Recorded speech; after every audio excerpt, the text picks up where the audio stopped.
Hi everyone, magtitinda na naman tayo guys ng karton. Magtitinda. Magpapakilo pala tayo ng karton sa junk shop. Marami na naman kasing karton kami dito guys. Mga pinaglagyan lang yan guys ng grocery. Ayan. Dami. Ayun guys, paki-comment naman kung magkano ba ang kilo dyan ng karton sa inyo guys. Magkano ang kilo ng karton? 4 na lang? Oh my god!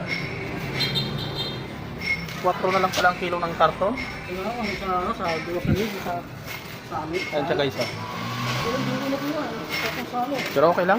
Bibigyan sa akin sa... Kahit na medyo mababa. Okay lang. Basta magkapera kahit konti. Kaysa naman itapon ano. Oo, sa mabasa. Oh. Sa inyo guys, magkano ba yung ano dyan guys? Yung kilo ng karton, tsaka yung bakal kasi marami akong bakal dito. Ang bakal, mahal bakal. Magkano ang bakal? Kasi aksang kilo. Magkano ang kilo? 13. 13. Saka na natin ibenta yung bakal. Sa magbubuti. Pagka wala na akong pambiling bigas. Sa magbubuti. Ayan guys. Bye-bye. Tay. Sa magbubuti, mura lang yun.